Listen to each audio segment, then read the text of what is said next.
விமலத்துக்கு வந்து இந்த படத்தில் இருக்கிற நம்முடைய செய்தி காய்கறி வந்து கூப்பிடலாம். இன்னைக்கு தாண்டி தொழிலாளர்கள் இது வந்து சமூகத்தில் 90% மக்கள் தொகை வந்து தொழிலாளர்கள் தான். ஜாதி இதமான எல்லாத்தையும் கலந்தார். அவங்க பூரா அணிகளுடைய வேலையை வந்து பார்க்கணும். அப்படி வேலை செய்யும் போது நம்முடைய வேலையும் பாதுகாக்கப்படுது. நாம் நம்முடைய தொழிலாளர்களுக்கு இயக்க அரசியலில் அடுத்த கட்டத்தை நோக்கி நகரும்.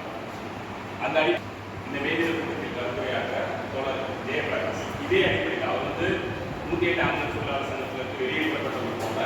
ஆனால் இன்றைக்கு வந்து பல்வேறுபட்ட தொழிலாளர்கள் தான் இருக்கு. 108 ஆங்கில சேவை சாரி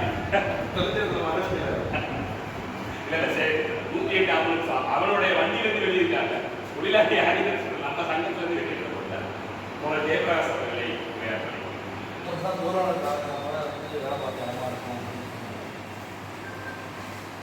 ஏன் நம்ம வந்து இந்த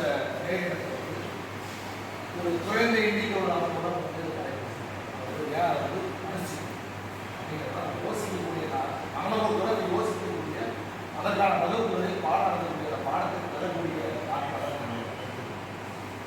ஏன்னா நம்ம தொழிற்சேவை பாதுகாப்பு அது ஒரு அரசியல் பாதுகாக்க வேண்டும். இப்போ நம்மளை பாதுகாக்கணும்னா இன்றைய அரசியல் சூழலை கணக்காக தோழர் சொன்னதுதான். அப்படி பெரிய பேரணியாக கொண்டு வந்து போராடிய தோழர்களையே வந்து பொய் கொடுத்தாலும் சொல்லி அன்னைக்கு 55 சாதாரணமாக ஆட்சியில் கொண்டு துப்பாக்கி சொல்ல முடியாது. அப்போ நம்ம எப்பவுமே தனியாக இருக்கிறது ஆகும். நம்ம என்ன செய்யணும்? தொடர்ச்சியாக நம்மளை மாதிரி எல்லா தொழிலாளிகளும் உரிமை கொடுக்குறாங்க. தேடி பார்க்குறாங்க. ஒவ்வொரு தொழிலாளர் தேடி பார்த்தா மனிதர்களமாக பார்க்குறாங்க.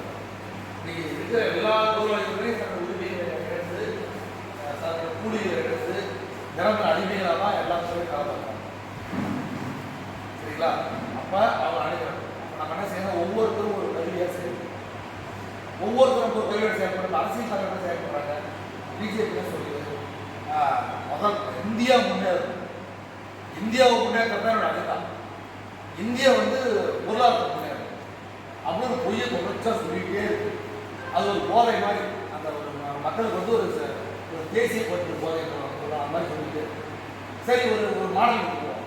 இதுக்கு முன்னாடி அந்த மாதிரி எந்த நாளாவது தன்னுடைய பொருளாதார வளர்ச்சியில் முன்னேறி என்ன பண்ணிருக்கு? அமெரிக்கா, பிரிட்டன், பிரான்ஸ், ரஷ்யாவை தவிர நீங்கள் ரஷ்யாவோட மாதிரி போது எழுதி படிச்சுட்டு இருக்கிற ஆனால் என்ன பண்ணிட்டு இருந்தாங்க? அவங்களாம் வந்து எங்கெல்லாம் பசி பற்றி வியட்நாம போன நாடுகள் எத்தியோப்பியா போன நாடுகள் சோறு போட்டாங்க. அந்த பொருளாதாரத்தை வந்து ஆயுதங்கள் தயார் பண்ணாங்க. வேற நாடுகள் மீது வந்து முதலாளித்துவ ஆதிக்கம் செலுத்தக்கூடிய அரசியல் வந்து கொடுத்துட்டாங்க.